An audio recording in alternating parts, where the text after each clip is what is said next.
Yeah. Just make it clap. Hi everyone, welcome back to another episode on the Ins and Outs podcast. We're here with Kane Silver, Uncle TC from Home Bros and John Graham, ready for a Q&A. Enjoy! Come on, Happy Jessie. Come on. No mistakes, nothing, just... She's a pro. So this is super uncomfortable, but we need this right there. Okay, like cool. a fist away. Yeah, just to the mouth. All right. Dope. So we have 20, 25 minutes to ask some wonderful questions. The floor is yours, team. I will probably repeat some of the questions because the mics won't pick up what you're saying, which I forgot to do yesterday once again. But yeah, go. Yes.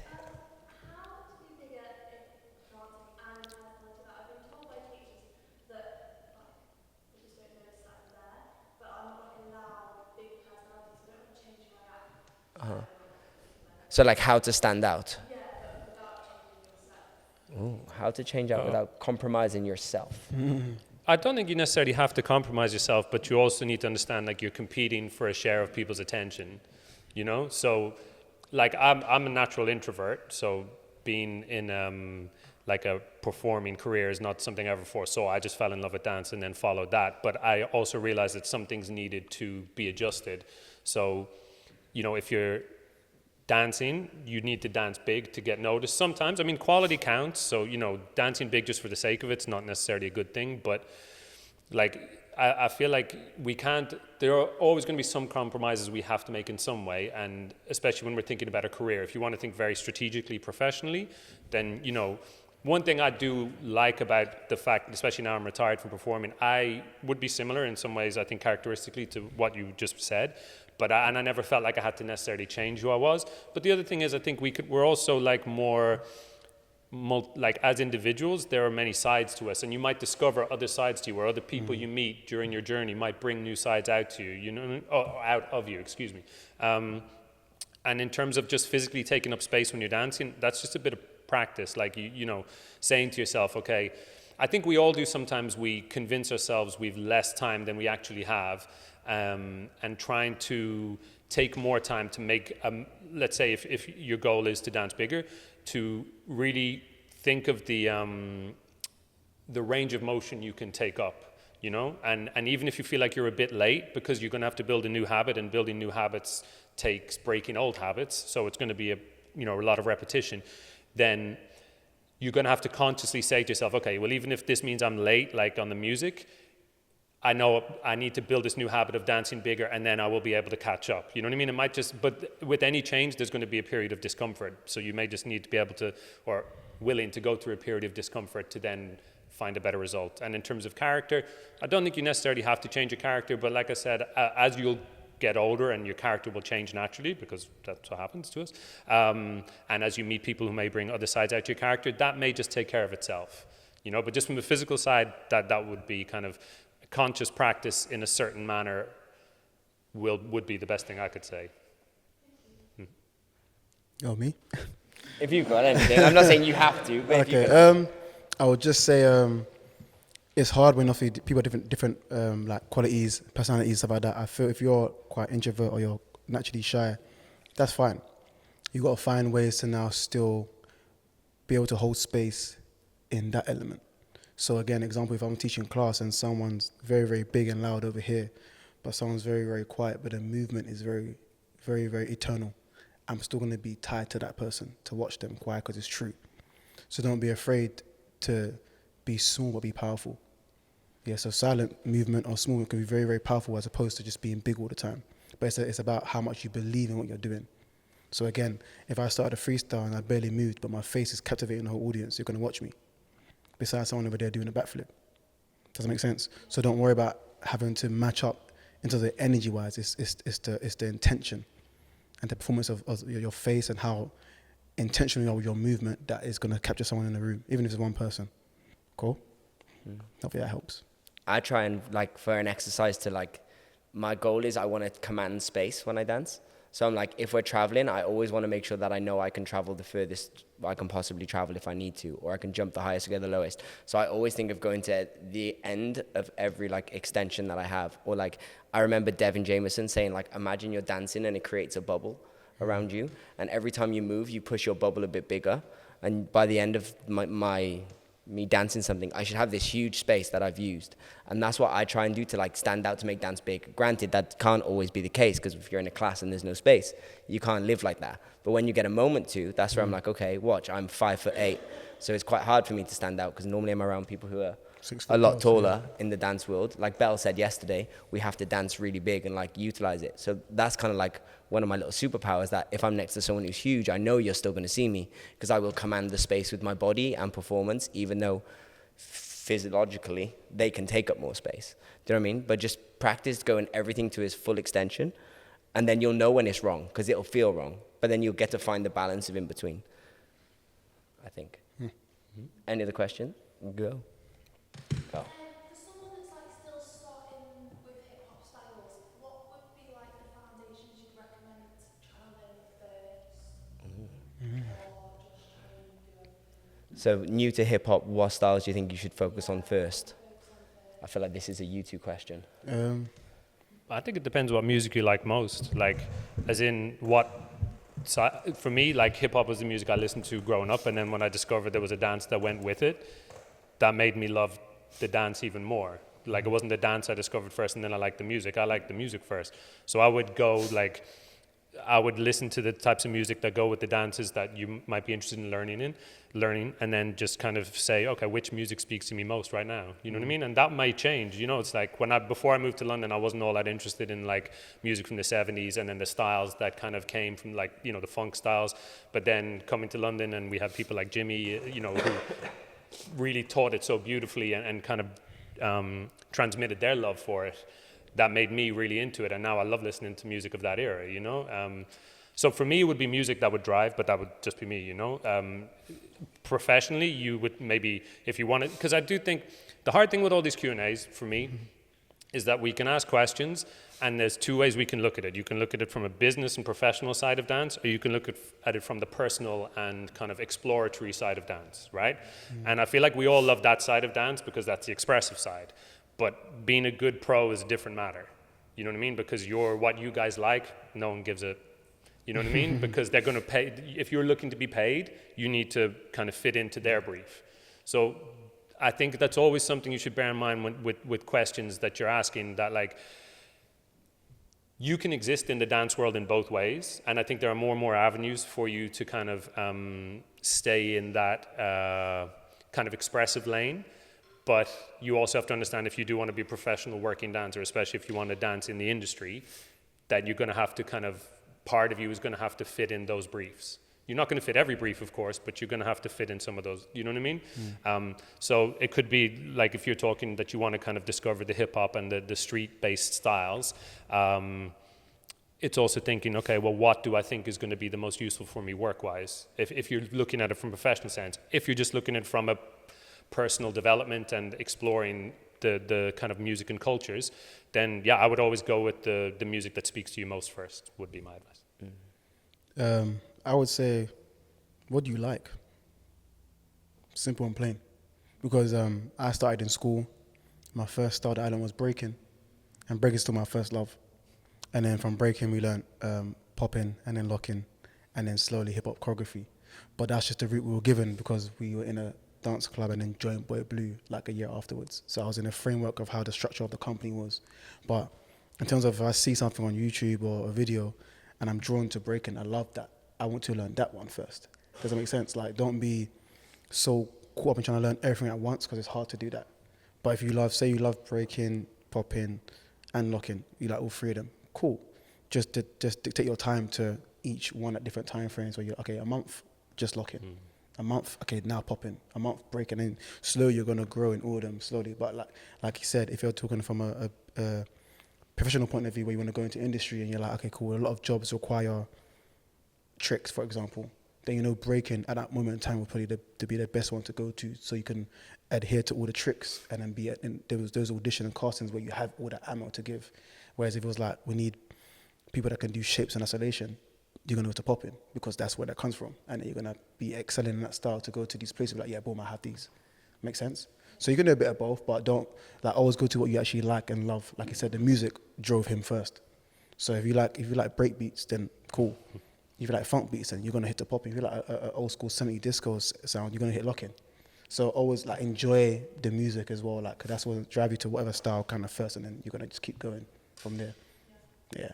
I think they both hit the nail on the head with your what you love, and just to be a better dancer, gravitate to whatever feels good, right? But know that exploring everything is never a bad thing, because you might not know you like it, and you might not like it the first 3 times, but you might do it the 10th time and be like, I'm starting to get better, now I like it. Like, I always found that with like popping. I never really liked popping. I like watching it, but I never wanted to do it. But it's because I was so bad. I was actually horrendous. And then the more I did it, I was like, oh, I'm beginning to feel improvements. It's starting to feel good. I started enjoying it more. So sometimes I feel like you need to do something more than just a few times before you go, actually, I do like this, because you start to see, you know, our ego kicks in and we start to see growth. From a business point of view, look at the kind of people or artists that you want to work for. Like, so whether that be whatever artist, whatever choreographer, what styles of dance or what style of music do they have? Then the movement will carry across. So if you're like, I want to dance with Chris Brown one day, well, I would recommend you learn how to do house. If you look at the female dancers, you always has girls who do pop-in sections. Like, from a business point of view, you can strategically set yourself up for success. I figured that out later down the line, because at first I was like, I just want to be on stage. I need to learn how to do combos really quick. And then the more I realized when I was going to auditions or I was going to choreographers classes that I wanted to work to, more in the States than here, but I still think here it's valid. Like, I would see influences of genres of movement within what they do. Or when, like, so if I want to dance for Usher, I'll be like, oh, okay, I want to dance for Usher. Sometimes he has Super Dave go in and assist. Sometimes they have all these people. What styles do they specialize in? Because if they're bringing them in, that means that's an influence to theirs. So I need to adopt and adapt to that style or those skills to get them, help me to get in those rooms. Does that make sense? Good question. Lovely. Go. Ever since I was younger, I've always been taught to have like a really practical or like realistic mindset. So say like if I go into an audition, like I've been told, oh my god, but you might not get the job, or like, but I feel like that's stopping myself from pushing and like being positive. So how do you keep like stay humble but at the same time keep a positive mindset? So you've been told to have realistic thoughts that there's a possibility that you might not get the job, but Well, okay. you go, because you'll be better. I'm Well, going to no, go I mean, ham. I don't. So, okay.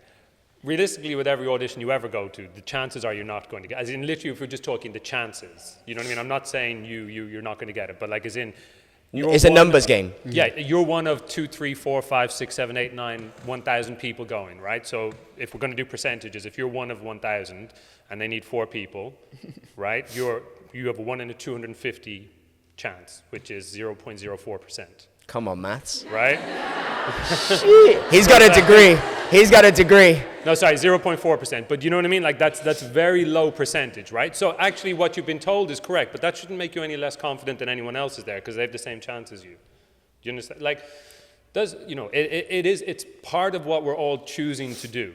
So it's actually, in a way, it's healthy to be realistic about it. You know what I mean? Because it's part of what the choice is. That there are far more people applying than there are jobs available, right? But that doesn't mean you haven't got something to offer for that job, because you all do. You just have to refine your skills, present them as best you can, and then you're not going to be right for everything, but you'll be right for some things, you know?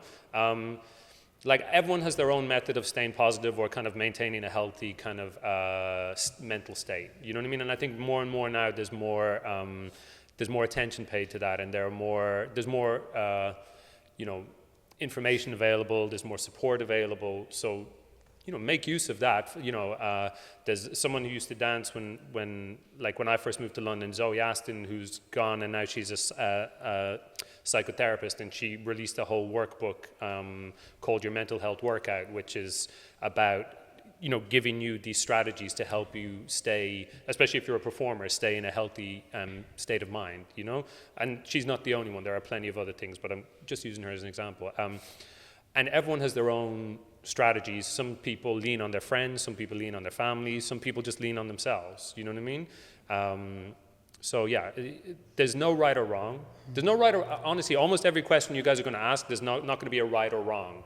Because everyone's journey is different. That's the thing. Like, we might take missteps, but then they teach us a lesson and we correct that step. You know what I mean? Mm-hmm. So, yeah, I do think part of it is make use of the information that you have out there, because there is going to be a lot of good supportive information, but you're going to also figure out what works best for you, you know, and having a realistic approach is good in a way, because that's a motivating factor.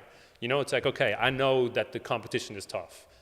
That should make me work harder, whatever class I'm in. Or like, as TC said a minute ago, if you were thinking work-wise, okay, I know people, they're looking for, like, I'm seeing a bunch of girls who like break and they're getting jobs now. Okay, let me focus 2-3 months, try get the basics in there, try and get a couple of blow-up tricks, and then, you know, maybe that'll be something that kind of increases your chances. You know, or it could be gymnastics, or it could be like, oh, do you know what? Like, say a few years ago when Twigs was using a lot of ogres for her shows, you know what I mean? Get on board, you know what I mean? It's like, if you can't beat them, join them. Then be like, okay, let me get my foundations and then build from there. So, you know, it's also trying to be smart about what you see coming as well. But yeah, hopefully that's helpful. Yeah, I think you hit it on the head. I think being realistic and knowing how the scene works and how platforms work and fragmentations of how things work is like, you have to know the knowledge of it, but at the same time to kind of remain, it's not even humble, it's more like driven. For me, I just have the thing of, again, like I said in the class, why did you start? If I know why I started dance and why I'm still here, that's my drive. Despite the chances or percentages, or I didn't get these 10 jobs all last year, but this year could be 10 straight jobs for me. Like, I have to keep the drive going because I'm dancing for a reason, which is to achieve the dreams I want. I've written goals down. I want to dance for this artist. I want to do this show. I want to travel the world. All that stuff has to happen for me. And because I have a very confident mindset, because I have a very strong drive. I'm ambitious. So if I've kind of dreamed about it or I thought about it, I'm going for that thing. Despite how long it takes me, I'm going for it. Does that make sense? So if I go to audition or a casting, I'm training 6 months in classes in London and I'm not getting anything from it, it's going to be hard. But at the same time, there's still time. Like, time doesn't run out. There's more to go. Especially if you're like, how old are you? Do you know what I'm asking? 21. Oh, darling. There's a lot of time for you to keep going in your journey of dance, in your career. Keep going, because retirement age is technically up to you. Yeah. So don't be like, the first 4 years of my career I didn't really get much work. Okay. What happens in the next 5 years of career? It could be all work that you can't even handle. And that's blessings. So you have to just. It's hard, but it's like, okay, but I still want to do this. And you keep going, you don't give up, and it will come tenfold. So you have to just kind of keep driving yourself. Like I said, family, friends, your peers in the room, they also have dreams that are aligned with yours. Go together, go class together, train together, push together. If she got a no and you got a yes, okay, next one, we're going to go together, we're going to train this stuff. Okay, next one, you're going to get it. Like, you have to really amp yourself up as you go along with your friends and your team. And sometimes it'll be you by yourself. Amp yourself at home. And I think one thing I found my happy place in dance, which is when I train, just by myself in my house, headphones in, that's my happy place. So I had a crap day. I went to 2 auditions and I got 2 no's. I hate dance. Dance makes me mad. I go home, put my headphones in and just go back to where it's simple, where it's just me and the music, and it kind of resets you again. You're like, tomorrow's a new day. Let's get it. Make sense? Yeah. I think being realistic is good and a bad, right? Because at what point then do you get in a line at an audition and see every working dancer in the country in that line, and then you being realistic might go, I'm never going to get it against all these. Yeah. If you know they're hiring, you've already talked yourself out of the chance of winning. Like, so I think it's a pro and a con, because then you've cheated your brain already. You've told yourself it's not happening. Whereas I think that little bit of hope or that driving force to be like, I could do this, is sometimes the spark that you might have that someone else might not, and that will to want it will like push you. And I believe, like, one of my first auditions, I think it was my second one, was for Janet Jackson. John was there. We didn't know each other. I got called into this private call, which I should never have been called in on, but I just did a tour with like these really popular dancers, and they're like, you're ready, you should go to the Janet Jackson audition. I got in there, I couldn't pick up 2 8s. And I was around people who are absolutely murdering the combo. And I was like, oh my God, I've just jumped the 1,000 people queue because someone believed in me and put me in here. So I believed in me, and I was the worst in the room. But it was the best reality check. I was like, okay, so realistically, these are the people that are going to book the job. I need to be as good as them. So that was my first like rude awakening to, you think you're good, but you're not that good. You need to train harder. So I made sure that I was always in the classrooms of the people who were in that audition. So everyone that was in that audition, my goal was to be able to dance next to them and survive, because at that time, I was not even in the same realm as them. Do you know what I mean? So I used that as a driving force to make me better. Do you know what I mean? But I went in there at first believing I'm going to do this. Because if I didn't believe that, then I wouldn't have even got to get in the room. I wouldn't have even got to see what I could do. Do you know what I mean? I think it's a balance of both. Lovely. Taz. This is one slightly interest, but I think that people might find it interesting. As like creatives, especially because you guys like teaching a lot, what do you kind of have as your catalyst for like creating? Is it like the narrative, the moves, the music? Is there something that every time you kind of go to, or do you just kind of feel, you know, So what do we use as like our creative tool, I guess, if you're like creating a lot, especially? to create, to choreograph, to teach? For me, it's always music. Like I've spent far longer finding music than I do actually doing choreography, because once I find music, it's like my process is super fast. Like I don't struggle, but I struggle to find music because I've taught for so long. I've taught like to many songs. And some of the songs like 10 times, the same Yeah. song, different combos. Because I got to be honest, a lot of music now is not feeling as good. Exactly, like the quality just doesn't feel the same way. So then it doesn't make me want to move. And like even, but before my dance journey started, it was just that I loved music anyway, and then the music led to dance, blah blah blah. So then it's the same with my creative process. That's just the hardest thing for me, finding a song to that I haven't done before, or that I can do in a different way, or that will make me kind of think slightly differently or whatever. So yeah, that for me, it's always the music is the thing. Like I don't think I'm not, like narrative wise is not necessarily one of my strengths. Like I feel like I just love movement and I love music, so I love putting them together.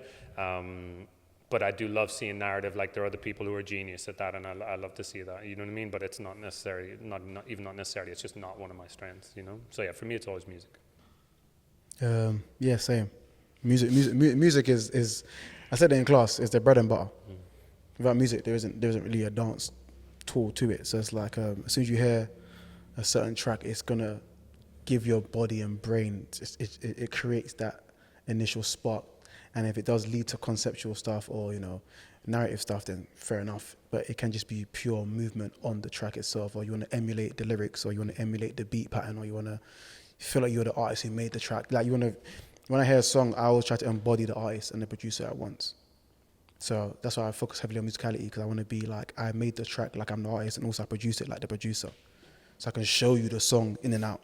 That's when I listen to certain tracks, that's how far I go into it now.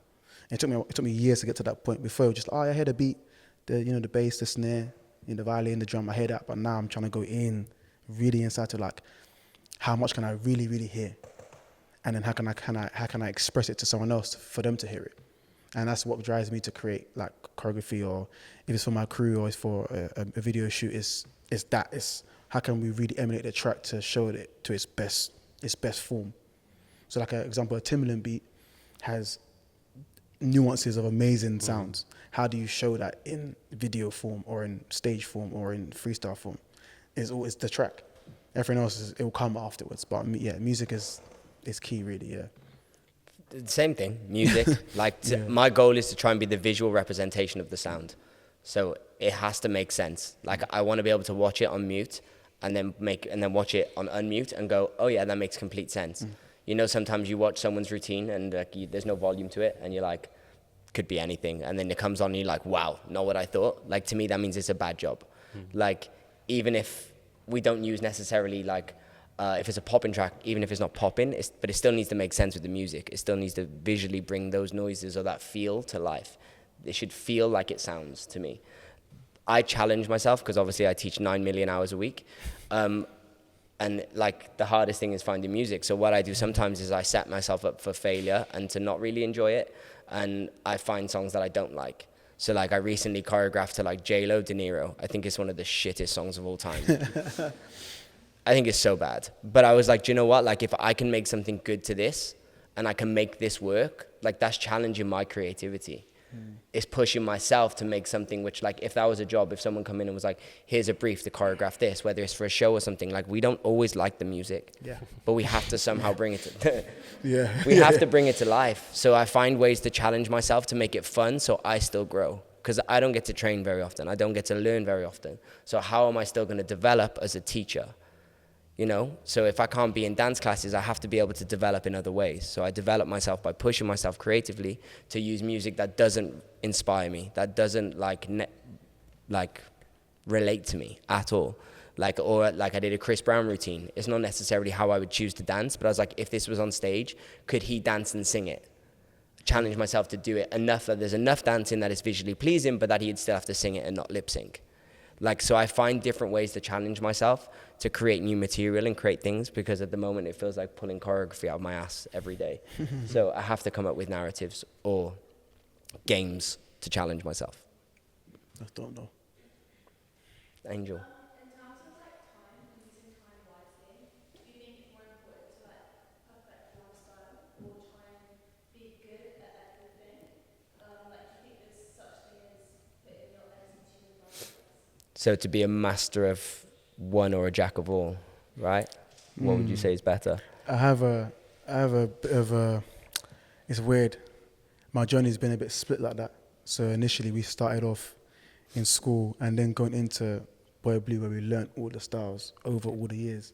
So we kind of, you kind of become a jack of all trades, kind of, because you had to. I think the era we grew up in UK, it was about how much styles do you have, how much knowledge you have, especially when it came to the crew era. UK was all about crews, because we had comps and like GWI and BC and all these shows we had. It was all crews.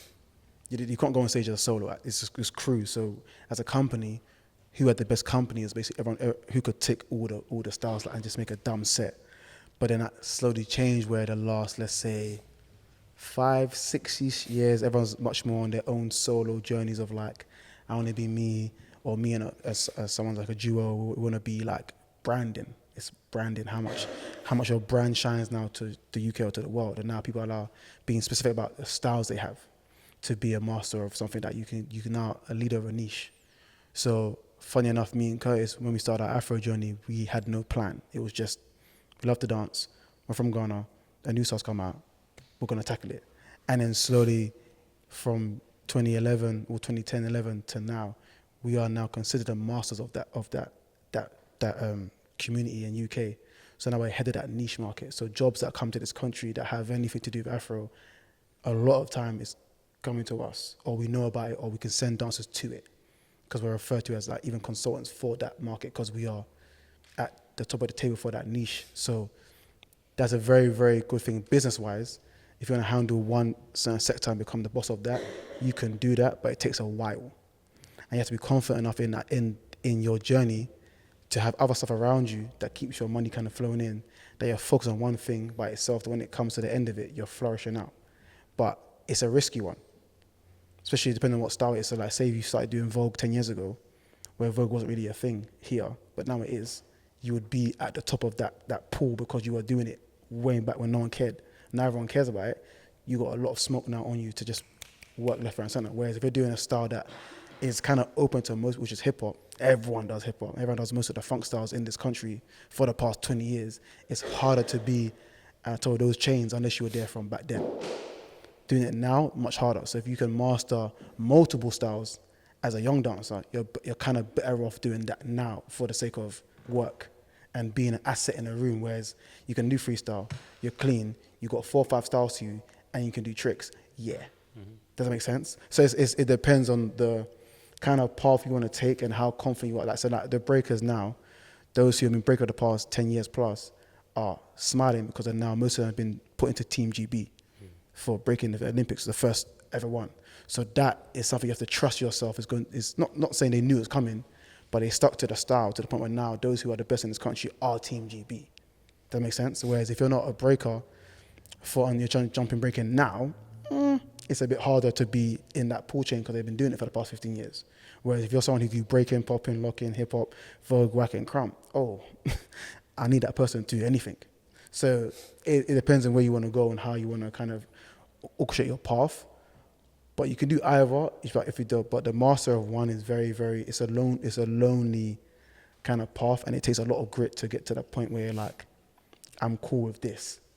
So you got to say no to a lot of things. And a lot of things don't come your way because it's not about that style. So if you're cool doing that, then go for it. But it takes a lot to stay in that space. And then when you get the rewards of it, it does go tenfold, but it's a lot to get to that point where you're like, now I can rely on my, let's say, this one aspect of myself. I can rely on it wherever I go. So now when I go anywhere, Uncle TC, Homebros, everyone knows who we are now because of that journey. But it wasn't an easy journey for us. Because for a while, we were seen as just, them guys do Afro over there. No one cares what that is. But now everyone cares. So now everyone's like, hey, guys. Makes sense. So it's a very hard route to do that. But yeah, I would say you can do either, but up to it's your path really. Yeah, it's a hard one. Yeah, I think it's not a right or wrong question. Yeah. It kind of just depends what you want and where you see yourself or where ideally you want to be. And then it's taking the steps towards that direction, you know.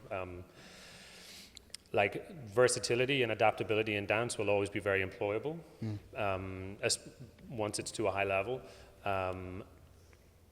But specialization, right time, right place is highly employable as well, you know what I mean? So if you can kind of find a passion that maybe in 3 or 4 years time, find a passion now that like you don't see that many people doing, and then maybe 3 or 4 years time that becomes popular. Because I mean, you know, it's like fashion, everything is cyclical, you know what I mean? Yeah. Everything disappears for a while and comes back. Like that's just the nature of human culture, you know. It's like you're all dressing like you're from the early 2000s now. It's like we used to wear all these clothes, so it's like you're not doing anything new, you're just wearing like you know, you're doing the exact same thing we did 20 years ago.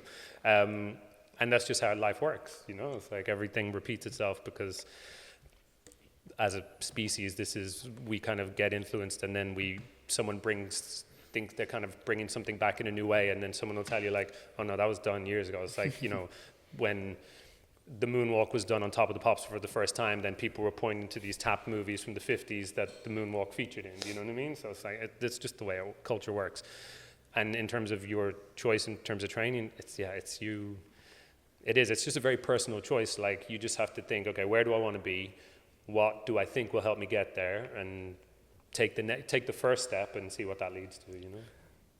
I think when I think of a master of something, all the people that I can think of, I don't think that it was necessarily a conscious choice to become a master at it. I think it was just that they fell in love with something.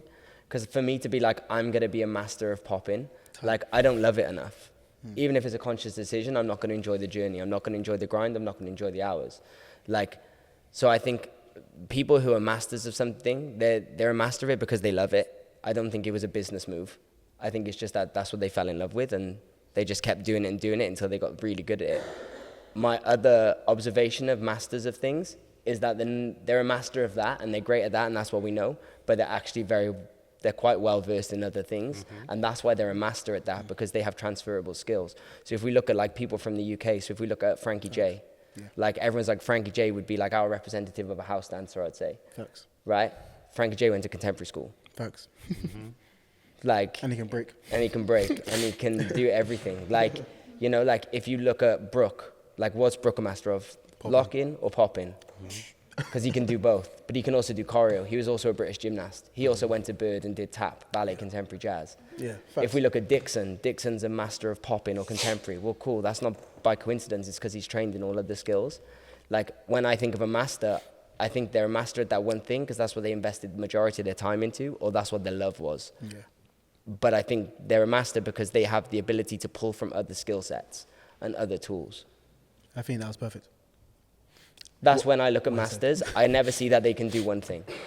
There's always an influence of something else which separates them from the people who can do the same foundation as them. Yeah, but that's the mindset that made them a master. Like if you've got a high standard in something, you're not going to let yourself be low standard in anything else. Facts. You know what I mean? Like that's generally, it's like when, you know, TC was saying you can't, like none of your teachers can ever teach you guys to be hungry. You know what I mean? Like no one can ever teach you to want to improve. You have to have that yourself. We can show you how, but like honestly, like for me, the biggest thing that I notice is like like you see someone's drive immediately, and like drive is something that everyone responds to because you're like, okay, this person is they want to get better, they want to be good. Like you can immediately, every teacher, you'll see the 1, 2, 5, however many students there are in your class with drive, as opposed to everyone else who's just there. And you'll find that they're the ones that people gravitate towards because as a teacher, someone who's driven is like, it's infectious because you're like, oh, they got the bug. They have the bug to be better. I had that. Yeah, well, You none know, of us it's a- got it's here a- without that. It's I a- think it it's has like, to be It's a reflection of us. Yeah. That's why you It's gravitate to it. of course, it's like, it's the same way your peers are a reflection of you. Like, you're never going to, like, you'll always gravitate towards the people with a similar level of passion or hunger or desire towards whatever it is you care about, if that's the thing that links you. You know what I mean? So the same when if your teacher really cares about what they're teaching, and chances are they will, most of them, they're going to see that in you straight away. And then that's, you know what I mean? You don't have to do anything other than be a hungry, inquisitive, driven student. You don't have to be anything fake or whatever. You just have to be there and want to be there and show that you want to be there and work hard. And your teacher will automatically want to respond to that, you know? And you'd be surprised, like, how much I don't know. I feel like maybe, let's say a class of 50 people, you might be surprised how many people give off that kind of energy. Yeah. You know, how little amount of people give off that type of energy, you know? It's how, it's, like I said at the beginning of class, it's how true it is. If it's true and it's authentic, we can see it.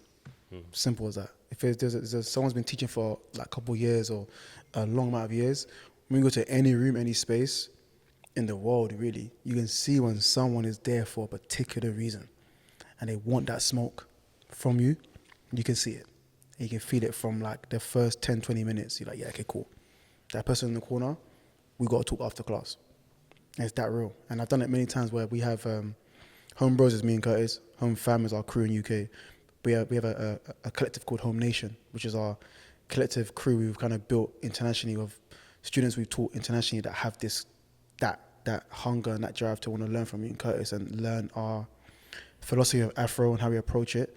We've seen all these classes full of many, many people, and there's like 2 or 3 or 4 that have this extra spot where like, I need to talk to that person, and they join Home Nation. And we have a few different countries now all around the world where they train throughout their year, and they send us videos and tag us and blah blah. But it's that initial spot we saw from that one class we had with them that we knew it was them. It's hard. You can't really describe it.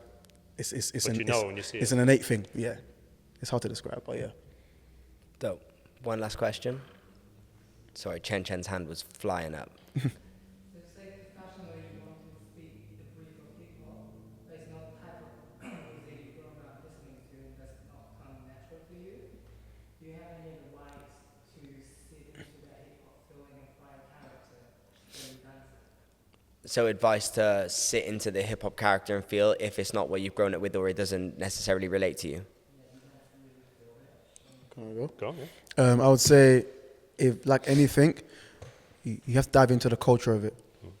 Simple That's as what I was that. gonna So say. if any style in the world you want to learn that's not innate to you, or let's say personal to you, or you didn't grow up around it, you have to dive in. So hip hop, where it started from, you have to go from there. It's not about the dance. It's not about the culture, what hip hop actually is. So down to the music, the food, the clothes, the clubs, how the clubs are generated, how the styles are generated, like all that stuff is where the culture is. So someone's walk, you can see there's a hip hop energy from how they walk, how someone bounces when they hit a first bounce when they dance. It's that before the craziness comes out. It's the initial bounce, that dirty grit. It's that, and then down to how if you want to dress a certain way, you can see someone that's come from the 80s hip hop and let's see 2000 hip hop. You can see the difference. It's clear. But either way, it's still part of the culture's journey because the culture's hit 50 years this year. So whether you came in year 34 or you were there in year 2, it's hip hop. So you really got to dive into what it means to be a hip hop connoisseur. Like, how do you love hip hop like that? Like Kane said, do you love it? Because if I want to learn salsa now, I have to fall in love with salsa. I can't go and just learn it as an imitation just to like add it to my repertoire. That's not how it works. You have to go and live it. Yeah, because it comes from a culture. So the guys who started salsa, where it comes from, I have to go to that place and dive into what it means to be a salsa dancer. Simple as that. If you can't understand, like Crump's a great example. When Crump came to this country, people were just jumping onto it, like, oh yeah, throwing hands and stomping on the ground. Missed the whole point. Where it came from in the US is from spirituality and oppression. They're fighting against police brutality. They're going into churches to dance. into clowning that turned into crump. There's a whole history of that. If you understand what it means to stamp, to stomp and hit a chest pop and hit a jab, what it means to put energy through the body to come out to that stuff, you can't just jump in and do the movement. You're gonna miss it. So that's why when you learn crump here, if you ain't been to a session, then you don't know crump. You have to go to a crump session, an actual cypher session, and see what real crump looks like, not a class or a stage. Go to a session. Same if you're on house, go to a cypher. Class is one thing. You have to go to this where the cypher is, because you see house dance. When they cypher, it's a different thing. If you want to breaking, go to battles, because breaking battles when it first started were dangerous. They weren't all fun and games. It got really, really hot in the streets where crews are coming to fight for the sake of that bragging rights. If you understand what that means and you want to be a breaker, you're going to miss the whole point when you see someone being aggressive and doing tops and like, why are you so angry? There's a reason for that. It goes back. So you have to really dive into the love of that culture, like from the root of it, really. That's what I would say, yeah. Yeah, absolutely. And, there's 50 years worth now. Yeah, so exactly. In a great way, there's so much to study, and there are so many resources in especially in the 50th anniversary that are being highlighted. So just keep an eye out. There are tons of things in London. You're in London, Chen, aren't you, most of the time? Yeah, so there are tons of things that happen there. So expose yourself to it, you know what I mean? And then take it in, because again, it's not like, I grew up with the music, but the culture wasn't like a big part where I lived. You know what I mean? And then it's when you go to different places like New York, LA, London, and you discover what's happening in those places, and you just, having an understanding and letting yourself kind of be immersed in it as much as you can, or as much as, that's what's going to make you feel more comfortable then when it's being called upon. I mean, hip hop is a dominant cultural force in the world. Yeah. You know what I mean? It is. It's been for Drives everything. Since the mid 90s. Yeah, it's the dominant culture force, and it doesn't look like it's disappearing. So, I mean, and I would say this for everyone. Like, if the even musical theater is changing. You know what I mean? Like the hip hop influence in musical theaters, and we're not just talking about hip hop theater. Like Hamilton, you could argue whether it's not hip hop theater, or you could argue maybe it is. Influence on it is exactly, strong. Yeah. And then you have like Sylvia, that just did the great performance of Olivier's the other day. So there's so much that's influenced by it, but it's very obvious when you see people who can and can't do it. Like it's very, very, very obvious, and like that first bounce, like, you go into a class, and if you're someone who kind of knows what to look for, literally that first bounce you see someone do, if they have it or they don't. Straight away. Like straight away. You don't need to see any more, So like you might be great at learning 400 8 counts in 3 hours or whatever, but if they're wanting to see you actually have hip hop and you lack even the most basic, it's essentially the breadth of the movement. Yeah. It's kind of redundant at that point. Everything else you can do doesn't matter, because you can't do literally the most basic thing in it well. And again, I think that's something that's neglected here when we learn styles, because we learn steps well, but then we don't actually learn the essence so well. And so, like, I know even for me, like for me, I had to work backwards, because when I first started learning, I had a wonderful teacher in that she made us all love to dance, but class was called hip hop, but looking back, it wasn't hip hop. You know what I mean? We danced to hip hop, but it wasn't hip hop dance. But everyone that went to the class, we all loved dance. So she did she had one really good impression on all of us. But, I had to work backwards then and continue to work backwards, because even when I worked in the industry for years, like, that's not hip hop. It's really not hip hop. You know what I mean? Jazz funk. Yeah, but it's not even that, like, 'cause there's no funk. No. But, Exactly. but like, it's hip hop influenced or funk influenced in parts, of course, but like, if you're going to be realistic about it, it's not. It's like when you see, like Kane was saying, watching something on mute and then playing the music and then seeing, okay, it should match perfectly. Like, it's like when someone will teach to an actual hip hop song and then you'll see the move look like some Britney Spears stuff, and you're like, okay, that's, Doesn't make sense. Sometimes contrast is nice, don't get me wrong, but sometimes contrast is jarring and weird. But I mean, the shorter answer to your question, is exposing yourself to it and immersing yourself as much as you're welcome in it in that way. Dope. Thank you so much, guys. Give a big love to TC and John. Love, guys.